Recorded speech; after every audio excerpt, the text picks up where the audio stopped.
Altro direttore della nostra provincia, il dottor Mauro Filippi, direttore della AS4 Veneto Orientale, eh, un ASL a simbolo anche di quella che è stata la trasformazione del medico che citava il dottor Contatto dal punto di vista tecnologico e anche culturale, con la creazione di Covid Hospital, ricordo per uno per tutti, quello del dottor Lucio Brollo, con l'evoluzione tecnologica che ha dato la possibilità di salvare tante vite e che tuttora è sempre operativo. La trasformazione dell'internista in pneumologo probabilmente è stata la caratterizzazione delle terapie subintensive che abbiamo scoperto nel tempo essere fondamentali per la salute del paziente, perché quando arrivano in rianimazione una percentuale elevatissima, 70-80%, muore. Quindi è sulle subintensive che si gioca molte volte il futuro del paziente Covid. Prego, direttore, grazie. Grazie Presidente Leoni, grazie Presidente Anelli e a tutti voi per la presenza, e dottor Gasparini per il docufilm che ha fatto, è veramente bello. Tra l'altro ho detto dottor Brollo che ha un futuro da attore perché anche nella locandina è venuto benissimo. Il direttore sta spoilerando, come dicono i miei figli, perché ha già visto il film. Non potevo dirlo, ho visto la locandina. Allora, beh,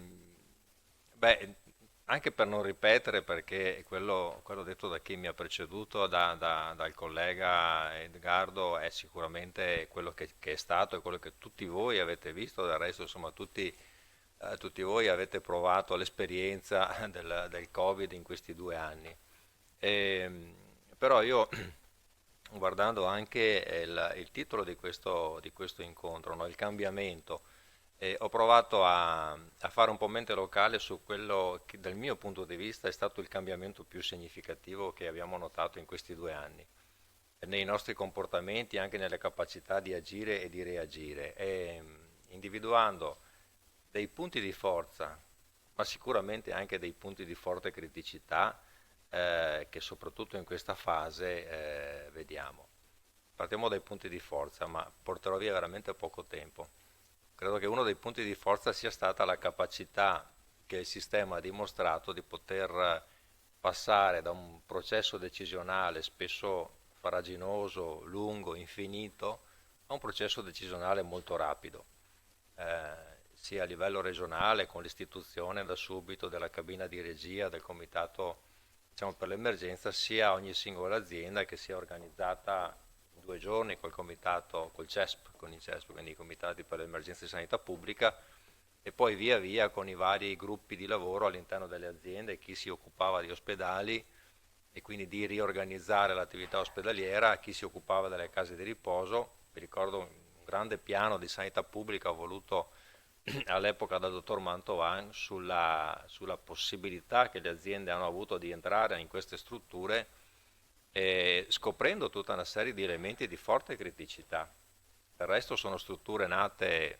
non con questa finalità, non con la finalità di gestire epidemie, pandemie, di gestire aspetti sanitari, ma sono strutture nate con la finalità di supportare anziani non autosufficienti, che oggi però non autosufficienti significa con tutta una serie di problematiche sanitarie pesanti, e evidenziando tutta una serie di limiti di queste strutture strutturali, nei percorsi, nelle risorse, anche nei modelli organizzativi, che sicuramente non abbiamo risolto in questi 2 anni, in questo anno e mezzo, ma che abbiamo messo in evidenza. Creando le basi, io ritengo, almeno questa è stata l'esperienza che abbiamo fatto nel nostro territorio, creando le basi con queste case di riposo e con le persone che ci lavorano, per provare a passare a un modello organizzativo, assistenziale, di gestione di queste persone un po' più efficace e un po' più attento ai bisogni anche di salute che hanno queste persone e anche di sicurezza. Però penso anche a tutto il percorso di acquisizione del materiale. L'assessore giustamente ricordava all'inizio c'è stata la battaglia sulle 50 mascherine in più, le 50 mascherine in meno, ricordo anch'io. Ecco, ricordo anch'io la difficoltà nell'approvvigionare, e ovviamente i candidati erano tanti, l'ospedaliero perché diceva qui noi abbiamo pazienti critici, medico di medicina generale, diceva sì, ma noi abbiamo persone che arrivano, non sappiamo cosa portano, dobbiamo andare a domicilio, non sappiamo cosa troviamo, e si discuteva, vabbè, te ne do 15 anziché 10, te ne do 20 anziché 15. Quindi il processo di acquisizione degli acquisti centralizzato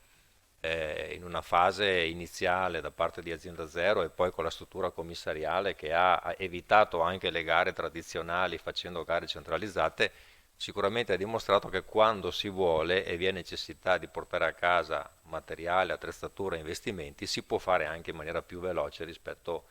alle modalità tradizionali che spesso vediamo nelle aziende. E quindi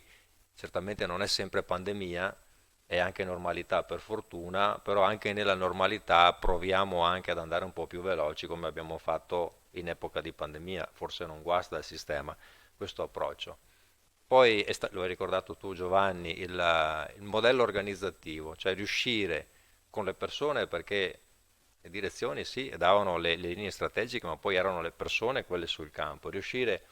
a trasformare un ospedale, nel nostro caso è stato l'ospedale di Jesolo, un ospedale riabilitativo che quindi neanche gli acuti vede persone in post-acuzie, in 2 giornate e mezzo svuotato e trasformato in un ospedale Covid, il che significa non solo l'etichetta fuori dalla porta, ma ha significato 18 postazioni di terapia intensiva,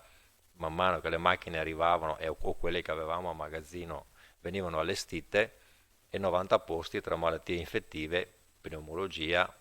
Utilizziamo queste terminologie, come hai detto tu, noi non avevamo né l'infettivologo né il pneumologo, avevamo professionisti disposti a mettersi a disposizione di questo percorso. Però ricordo anche la medicina territoriale che giustamente il dottor Anelli ha portato l'esempio della Calabria e quindi dei medici eroi. Beh, io credo che un po' di eroismo ci sia anche qua, nel senso che con quella che è la disponibilità di tecnologie e di risorse che abbiamo nel territorio sia veramente eroico a volte gestire l'assistenza territoriale. Perché io dico spesso ai medici di ospedale, sì, voi dite il territorio è lento, io prima di fare questo lavoro facevo il direttore sociosanitario, quindi stavo nel territorio e ovviamente poi me la prendevo quando parlavano del territorio in maniera critica, e così come me la prendo anche adesso. E dico al medico dell'ospedale, ma tu hai la tecnologia? Tu entri al mattino in un sistema che è un sistema organizzato di 100-200 metri quadri, lì hai tutto. Ecco, prova ad andare fuori in un comune, hai il paziente a 30-40 km, non hai l'ecografo, non hai l'apparecchio radiologico, hai la valigetta e fai la diagnosi con la valigetta. Ci sono situazioni più evolute, certamente anche qui, in medicine integrate sono sicuramente più evolute, ma la maggior parte dei medici lavora con una tecnologia che non è sicuramente tanto diversa da quella di 20 anni fa. Non vorrei sbagliarmi, ma non è tanto diversa. Quindi anche lì, anche qui c'è stato dell'eroismo e la capacità di compensare, lì si è vista la differenza, perché le persone fanno la differenza, di compensare carenze di sistema con disponibilità, con professionalità e con competenza. E questo è un altro aspetto positivo del sistema che ho rilevato. E poi il tema della partecipazione.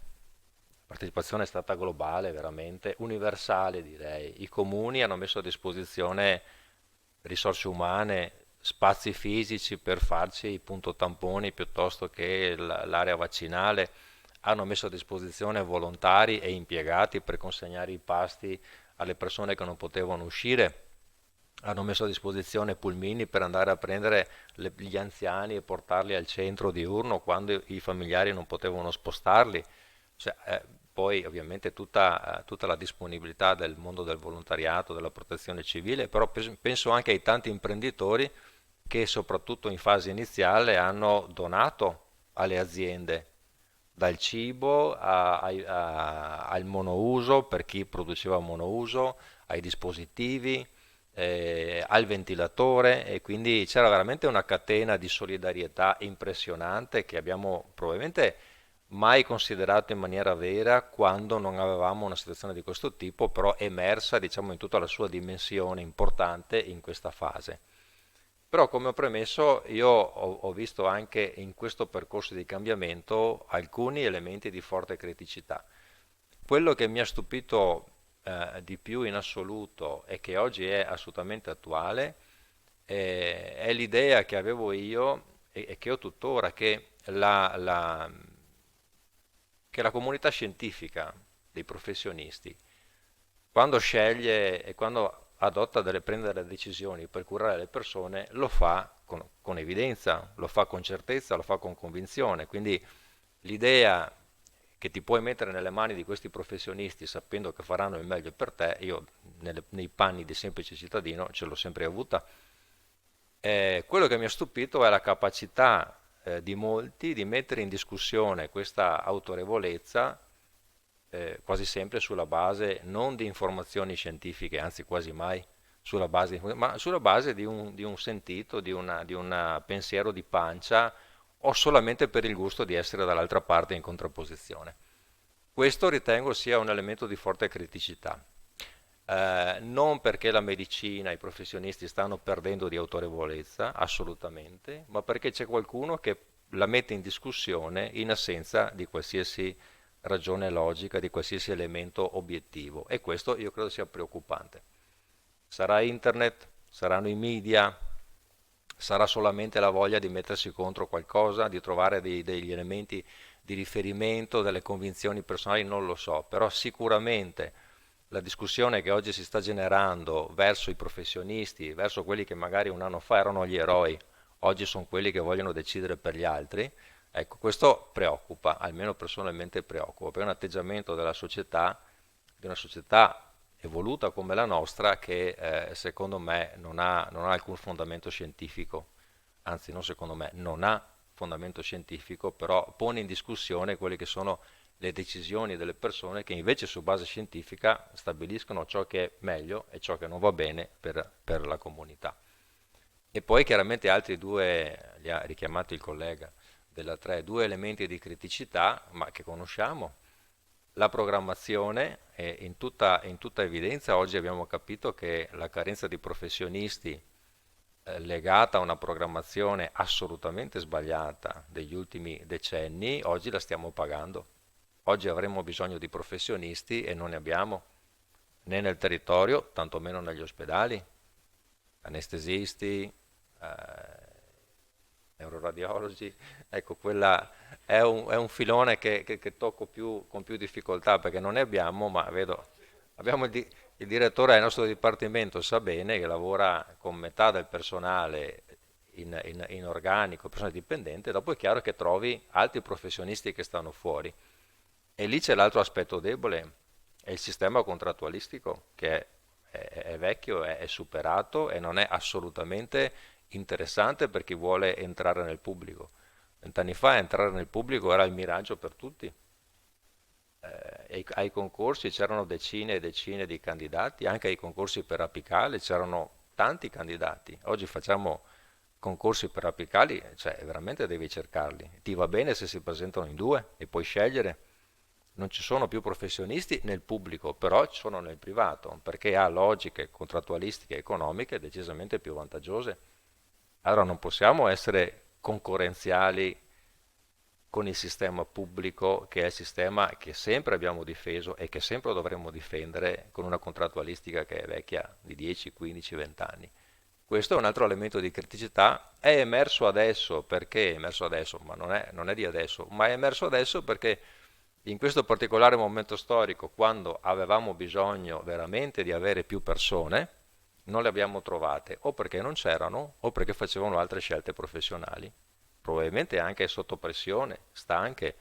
cariche e quindi decidono di lasciare e andare da altre parti, ma anche per l'aspetto economico, per l'aspetto della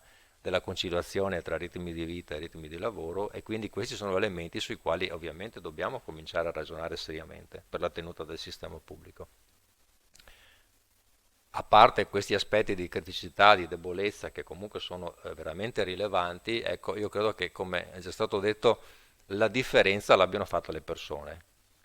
Abbiamo dimostrato, se mai ce ne fosse bisogno, che le persone del sistema non sono solo professionisti, sono veramente uomini che si sono presi a cuore il problema di salute pubblica e hanno fatto la differenza. E quindi a tutte queste persone, medici, infermieri, operatori della sanità, ma la comunità in generale, e mi rivolgo all'assessore in qualche modo che rappresenta la comunità locale in questo momento, a tutte queste persone credo che noi tutti dobbiamo veramente dire grazie, perché è stato grazie a loro che siamo usciti da questa situazione. Grazie.